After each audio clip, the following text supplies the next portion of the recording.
Le damos la bienvenida, le agradecemos por estar aquí en este día domingo 15 de octubre de 2023 a Esteban Ron, jurista especialista en temas electorales, para conversar precisamente sobre cómo ha visto ya la inauguración de este proceso electoral y también las inquietudes que vienen desde el voto en el exterior. ¿Cómo está? Muy buenos días, muchas gracias. Muy buenos días, Sofía, Adrián, gracias por la invitación, siempre un gusto estar con ustedes.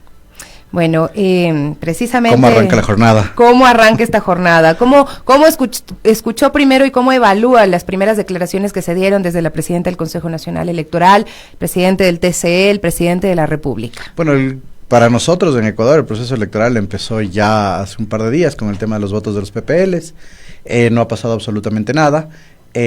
También se hizo el proceso de voto en casa, que entiendo que tampoco se ha pasado absolutamente nada, no hay novedades, pero bueno, empezaron con las juntas receptoras del voto de las circunscripciones especiales del exterior.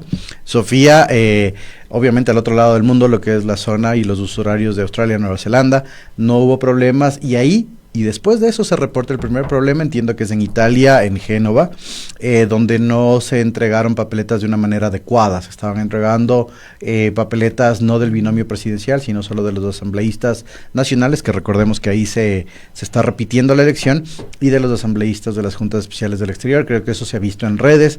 Entiendo que es un caso aislado y esperemos esto no trascienda, y me parece que el vicecónsul actuó de manera inmediata. Inicia la jornada electoral esta mañana con un discurso bastante retórico de Diana Tamaín, sin mayor trascendencia, llamando al respeto, que es algo que es ya común en la línea discursiva de los presidentes del Consejo Nacional Electoral. Se hace un llamado como les decía, al respeto y a la pluralidad de las opciones que existen, y por otro lado, lo que nos dice el presidente del Consejo del Tribunal Contencioso Electoral nos hace ver como que va a estar un poco peleado dentro de una especulación, pero que como institución están dispuestos y prestos a solventar cualquier tipo de recurso que pueda llegar a la institución. Creo que esas son las declaraciones. Después, obviamente, tenemos ya declaraciones de los 4 actores principales de esta jornada en el ámbito político: el binomio de la Revolución Ciudadana y el binomio de ADN.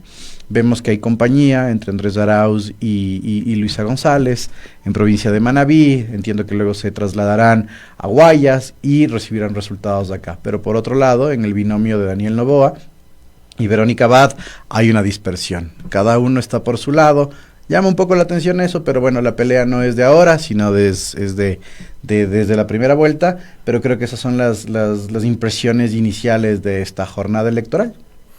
En cuanto al pronunciamiento que ha hecho el presidente de la República, Guillermo Lasso, en la inauguración de esta jornada electoral, ¿cómo entender esta aseveración que hizo al final de su discurso de que esto es una oportunidad para desterrar la demagogia y el autoritarismo, en una alusión, yo diría, dirigida a una de las tendencias políticas, porque siempre la derecha, y en este caso el propio presidente de la República, han calificado como autoritarios a la tendencia de izquierda?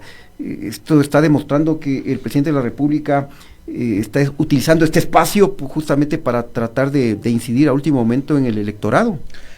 No creo que haya una incidencia, Adrián, por parte del presidente de la República en el electorado por los escasos niveles de credibilidad y aceptación que tiene en este momento.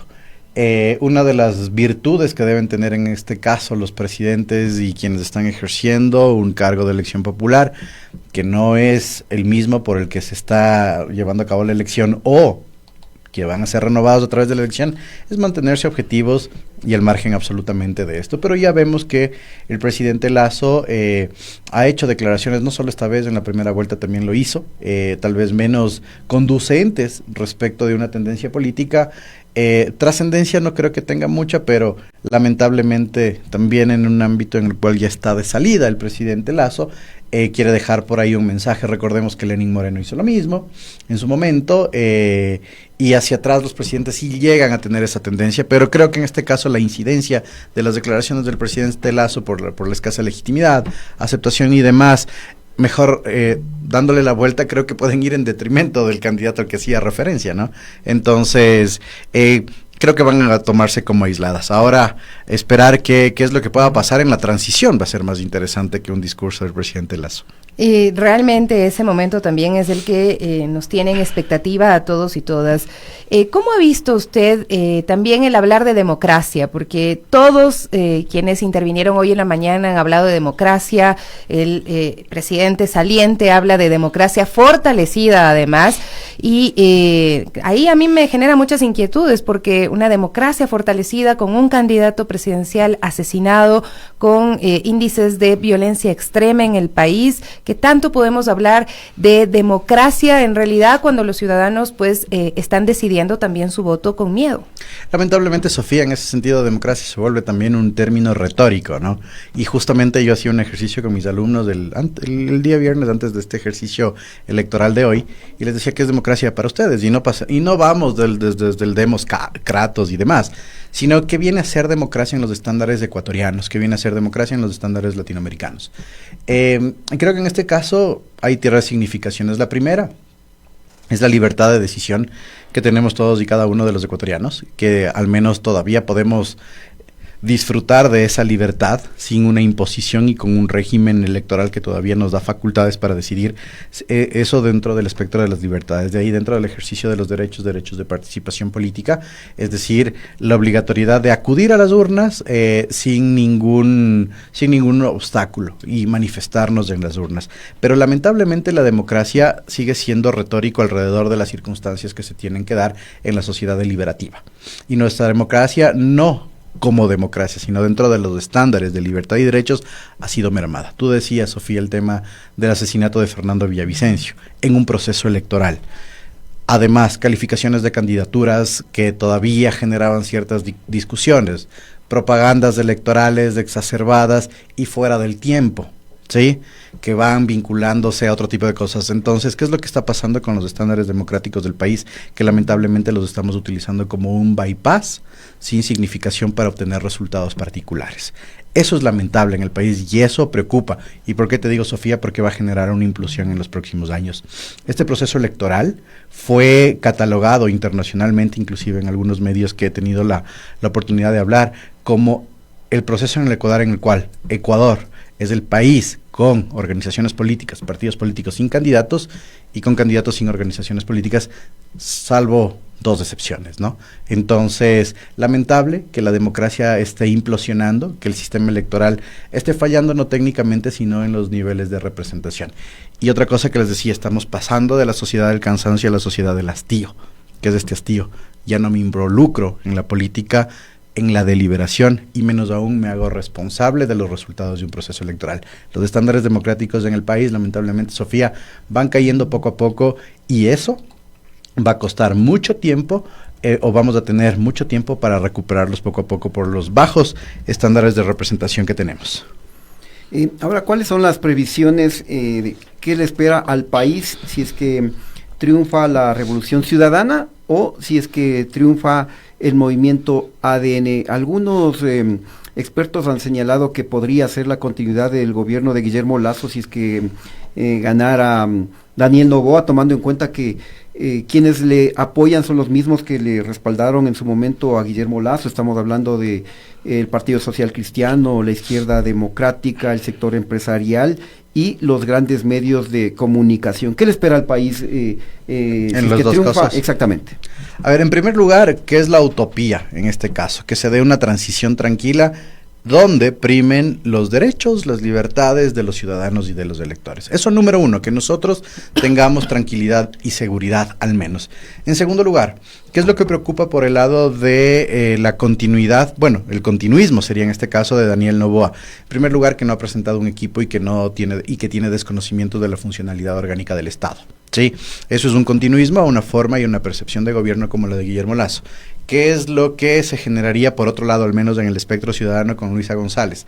Tal vez evocar a la historia, pero positivamente en cuanto a se sabe cómo se maneja el Estado, se sabe cómo funciona la administración pública, pero tal vez existen otro tipo de temores. Temores como, no sé, de carácter personal inclusive de ciertas personas. Temores de redistribuciones económicas, de riqueza, que busquen equidad y demás. Entonces, ya creo que sabemos a quién me voy refiriendo. Eso es lo que va a quedar, pero nuevamente hay que ser conscientes de una cosa, Adrián y Sofía, que este gobierno no va a ser un gobierno propaganda, como se le dice por ahí, este año 6 meses, que es que entra el gobernante y se lanza a campaña, porque no sabemos, hay un montón de factores exógenos de la administración pública que van a hacer temblar al propio gobierno, cualquiera que sea de las tendencias, ¿sí?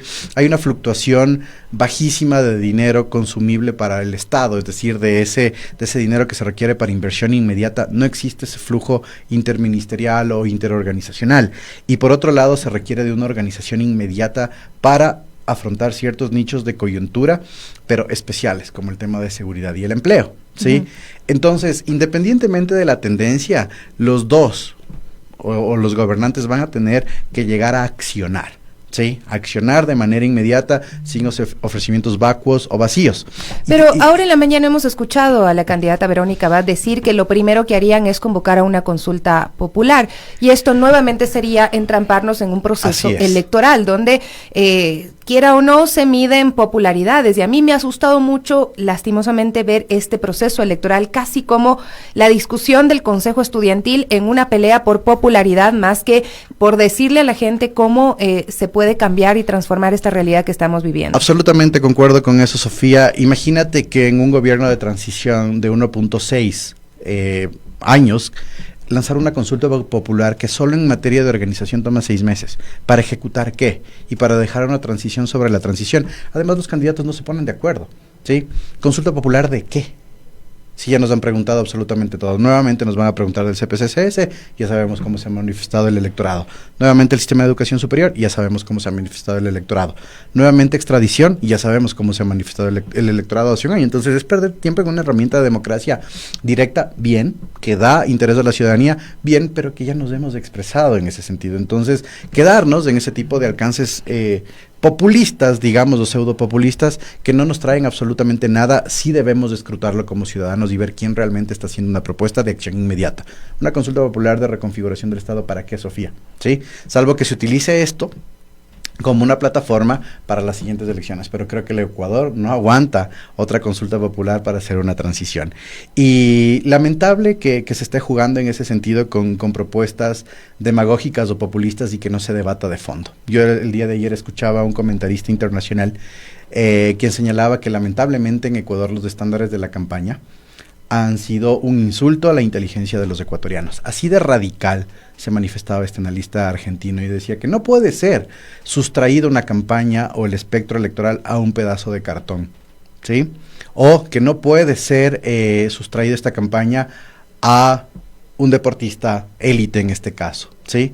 Y que no puede ser sustraído el tema del debate de campaña a una bebida, etcétera, etcétera, etcétera, ¿no es cierto? Se tiene que debatir realmente lo que se tiene que hacer, y eso es lo que asusta, porque no hubo, como tú decías, un debate fuerte, no hubo un fact-checking, no hubo una deliberación de ideas que en este momento están conduciendo a un voto estrictamente emocional, y eso es preocupante, es lo que te decía, la implosión de los sistemas electorales, no solo es que el sistema deja de servir, sino que el elector deja de funcionar como elector cuando delibera, es decir, voto por emociones o voto por una tradición, y luego genera esta sociedad de inconformidad en todo momento, y eso es preocupante, sí, eso es muy preocupante, así que esperemos que en la deliberación del día de hoy sea más objetiva que otra cosa.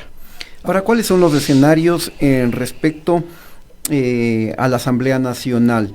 Porque tanto Luisa González como Daniel Noboa no tienen asegurado una mayoría que les permita llevar adelante los distintos proyectos que se generen por iniciativa del Ejecutivo. ¿Cuáles serían los escenarios en caso de que triunfe Luisa González o por el contrario Daniel Noboa respecto a la Asamblea Nacional? A ver, la Asamblea Nacional va a tener un rol no trascendental en este gobierno de transición. Y parto de la siguiente premisa. ¿Cuál es el rol de la Asamblea Nacional, Adrián? ¿O cuáles son los dos roles de la Asamblea Nacional en general? El primero es la producción legislativa, ¿sí? Salvo que entren leyes con carácter de urgencia económica, la Asamblea no va a poder tramitar. Una ley orgánica se demora 1 año, 2 meses aproximadamente en hacerse los estudios, los 2 debates, la promoción, etcétera, etcétera, y la promulgación. Entonces, una ley orgánica complicadísima. Una ordinaria, que han perdido vigencia estas leyes en el Ecuador, ya no se producen tantas leyes ordinarias, por ahí un poco menos, ¿sí? Hablemos de 8 o 9 meses. pero en un año punto 6 o punto 4, porque hasta que se reestructure la Asamblea no va a haber producción legislativa. Pero hay algunas leyes que están paradas, que deberían tramitarse. No necesariamente, Sofía, no necesariamente. Existen 20 proyectos de ley, 19 proyectos de ley exactos que estaban para promulgarse, que habían pasado inclusive el segundo debate. Esta Asamblea no sabemos si es que los va a retomar. Recordemos que es un nuevo periodo legislativo, ¿sí? Tal vez escarbar lo que se quedó dentro de las comisiones previas y retomarlos puede ayudar, ¿sí? Pero nuevamente es un nuevo periodo legislativo. Los actores son diferentes, los asambleístas son diferentes. No es que yo puedo tomar una ley, Sofía, que se quedó en primer debate y lanzarla a segundo debate. No puedo tomar una ley que se quedó en segundo debate y promulgarla, bajo ninguna circunstancia. No es continuidad del proceso legislativo. Por eso esta asamblea, y si es que yo sé que hay ciertos asambleístas electos que están diciendo que se va a dar continuidad de esos proyectos de ley, no es así. Es un nuevo proceso legislativo, es un nuevo periodo legislativo donde todos los proyectos de ley tienen que empezar desde cero. Se pueden tomar referencias de acuerdo, ¿sí? Entonces no va a haber producción legislativa. Segunda cosa, fiscalización y control. Se vaciaron las instituciones del juicio político en el Ecuador. ¿Creemos en el juicio político? En lo absoluto, ¿sí? Los efectos de los juicios políticos han generado inclusive estas indeterminaciones, una situación de un candidato que no debe posesionarse luchando por posesionarse, ¿sí? En la Asamblea Nacional me refiero. Entonces, juicios políticos, ¿a quiénes o para qué? Vaciada absolutamente esta institución. Y de ahí generar cogobernabilidad con el Ejecutivo va a ser muy complicado. Y te digo por qué. ¿Qué pasa si Daniel Noboa llega a ser presidente de la República? No hay una mayoría consolidada correísta, ¿no es cierto?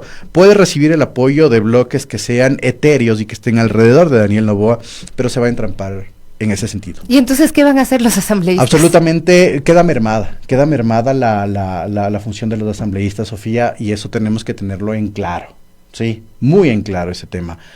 Yo decía, ahora que los asambleístas ya se sabe cuántos escaños tienen, cuántos curules tienen, pidámosles las leyes que tanto han dicho que han trabajado en este periodo.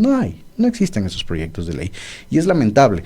La sinergia legislativo-ejecutivo no va a existir en este periodo, pero eso le da una oportunidad del presidente o presidenta de la República para que haga maniobras de política pública desde el Ejecutivo, y ahí es cuando se proyecta que sí esta figura. Se puede gobernar y ejecutar, ¿no? Por eso es del Ejecutivo. Sí, que eso siempre dijo Guillermo Lasso que no podía, que era la Asamblea la que le entrampaba todo. No, decidir, gobernar y ejecutar. Sí, eso es lo que tiene que hacer el Ejecutivo.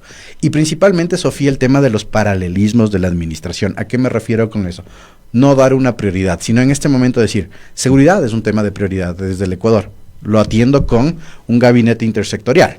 Por otro lado, abastecimiento de medicamentos es otra de las prioridades. Al mismo tiempo lo voy atendiendo, es decir, no generar prioridades dentro de una agenda gubernativa que entrampe en procesos. ¿Para qué necesitamos las leyes cuando en este momento y eso me cuesta decirlo a mí por mi formación como abogado, ojo, ¿no? ¿Para qué necesitamos leyes cuando las urgencias son de ejecución y de decisión? No necesitamos una ley. Existen. Habrá tiempo para reconfigurar el sistema jurídico ecuatoriano, como ya se lo hizo en años anteriores, y darles por ahí una característica de actualización, ¿sí? O de leyes que son estrictamente necesarias. Pero no reformas es posible. No hay cómo hacer reformas, pero ¿qué tipo de reformas vamos a tener, Sofía? Estrictamente coyunturales. ¿Cómo vamos a lanzar, por ejemplo, una codificación? Te pongo un ejemplo súper sencillo, ¿sí? Se habla del sistema procesal caducado en el Ecuador, sistema procesal judicial me refiero. Necesito una reforma al Código Orgánico de la Función Judicial y necesito una reforma al COGEB, el Código Orgánico General de Procesos. Son orgánicos los dos códigos, gigantescos además. ¿Cuánto tiempo me voy a demorar en debatirle eso? Más de 1 año y medio, más de 2 años, ¿sí? Entonces, si es que se quiere decir o señalar que se va a cambiar estructuralmente problemas a través de actividad legislativa, no se va a poder hacer, y hay que ser tajantes en ese sentido, de velar a los ciudadanos por qué la Asamblea va a ser inactiva en este proceso, ¿sí? Como te decía, Sofía, leyes ordinarias o reformas a leyes ordinarias se van a poder tramitar, pero en este punto las leyes en el país están tan caducas y tan mermadas de certeza jurídica y de la oportunidad de aplicación que se requiere de recodificaciones. Más o menos cuando se cambió la Constitución en el año 2008 y se armó todo un sistema jurídico alrededor de la Constitución, ese proceso es lo que se requiere en este momento, porque no hay aplicabilidad de las mismas, y duele decirlo, partiendo, Sofía, del propio Código de la Democracia, ¿Qué tantas indeterminaciones nos genera elección tras elección? No se lo logra modificar a efectos de cambiar toda esta situación en el país, ¿sí? Nos quejamos de la justicia, no hay reforma al Código Orgánico de la Función Judicial. Nos quejamos de las atribuciones y funciones de la Asamblea Nacional, no se puede tramitar una reforma a la Ley Orgánica de la Función Legislativa, etcétera, ¿no? Entonces son procesos largos y complejos que lamentablemente no se van a poder cambiar en este periodo legislativo pequeño. Bueno, ya para finalizar, ya que estamos analizando el papel que tendrá también la Asamblea Nacional, desde algunos sectores se ha hablado de la posibilidad de retomar el juicio político al presidente de la República, Guillermo Lasso. ¿Usted cree que va a haber tiempo para esto? ¿Es oportuno retomarse el juicio político o sería ya algo inoficioso? Sería para mí inoficioso, sí, sería bastante inoficioso. En primer lugar, hay un cambio y lo que les decía previamente, lo que le decía Sofía previamente, es un nuevo periodo legislativo, ¿sí? No es que se puede retomar desde la interpelación, que es donde se quedó el juicio político, ¿no es cierto? Cuando los asambleístas estaban en la segunda parte de la interpelación y le correspondía una intervención más a Guillermo Lasso. Ya ese juicio político deja de existir por el hecho de la cesación de la propia asamblea, ¿sí? Si es que se quiere realizar un juicio político a Guillermo Lasso saliente, ¿sí? Saliente, se lo puede implementar desde la nueva asamblea, tal vez invocando las mismas causales, sí, pero es un nuevo proceso, ¿sí? Es un nuevo proceso que en este caso no tendría el mismo efecto jurídico que lo que se pretendía en el anterior periodo legislativo, que era la censura y destitución. En este caso estaríamos hablando de una censura, como ya se han dado otros juicios políticos. El propio caso del ex ministro Carrillo fue censurado, ¿sí? No es que se buscaba su destitución, sino una censura como una sanción de carácter político a la persona. Entonces, retomar el juicio político lo veo inoficioso, ¿sí? Salvo que se quiera y haya un acuerdo legislativo para censurar al presidente Lasso como una sanción de carácter político. Y que sea rápido, porque la ciudadanía Además, también está como que muy expectante de que se pueda realmente trabajar en este nuevo proceso y en este periodo que pueda tener quien gane en esta jornada electoral el día de hoy. Volviendo un poco al tema de lo que usted decía de la democracia y para cerrar, de cómo ha sido mermada también, cuando le escuchaba al presidente del Tribunal Contencioso Electoral, hablaba de los recursos que ellos desarrollan. Acá en nuestro país tenemos muchas leyes, pero muchas son ignoradas, ¿no? Por ejemplo, esto de que los candidatos y candidatas no puedan tener, o los funcionarios públicos, empresas en paraísos offshore, en paraísos fiscales, ¿no? Entonces, esto ha sido algo muy difícil de aplicar en la práctica, a pesar de que la ciudadanía votó en una consulta popular mayoritariamente que no quiere que las personas que dirijan el destino del país tengan dineros guardados en estos escenarios tan oscuros. Sí, lamentablemente el tema de los paraísos o guaridas fiscales sigue siendo un tema de discusión a lo largo y ancho del mundo, ¿sí? Pero en el Ecuador, a través de la consulta popular del 17, se prohibió tajantemente que cualquier servidor público tenga dineros en paraísos fiscales, propios o derivados, ojo con eso, Sofía, es decir, a nombre de, o también a nombre de la primera línea familiar que se tiene, es decir, cónyuges e hijos. Pero lamentablemente se sigue teniendo esta situación y no hay una forma de hacer una verificación. ¿Por qué? Después de la consulta popular se expidió la ley para la aplicación de dicha consulta popular. ¿Y qué se establecía ahí, Sofía? Que es la Contraloría General del Estado la que tiene que hacer el examen de que si efectivamente las personas gobernantes o servidores públicos tienen, sobre la base de una denuncia, dineros en paraísos fiscales. Hubo este ejercicio con el presidente Lasso, recordemos, ¿sí? Y que inclusive tuvo una defensa técnica por parte de un gran consorcio jurídico, pero la Contraloría finalmente determinó la inexistencia de los dineros en paraísos fiscales después de un proceso súper tortuoso y sin la examinación a su primera línea familiar, ¿sí? Entonces, por ejemplo, ahí, Sofía, esto es un cambio o una codificación a la ley orgánica de la Contraloría General del Estado que sigue intocada, ¿sí? Entonces, esos son los procesos que está suscitándose en el Ecuador en todo el sistema jurídico, ¿sí? Es decir, leyes que no pueden aplicarse por una u otra circunstancia y que inclusive les dan maniobras de aplicación política a ciertas leyes para bypassar las obligaciones o los efectos jurídicos que se producen en estas. Ese es el claro ejemplo de la merma en efectividad jurídica que estamos teniendo en el país y que lamentablemente esta asamblea no va a poder hacer absolutamente nada. Se requiere de ese recambio fuerte, pero con una actividad legislativa intensa como la que hubo años atrás. Muy bien, queremos agradecerle al doctor Esteban Ron por este análisis que nos ha hecho respecto al nuevo gobierno que será elegido justamente el día de hoy, domingo 15 de octubre. Gracias, doctor. Muchas gracias, Adrián, Sofía.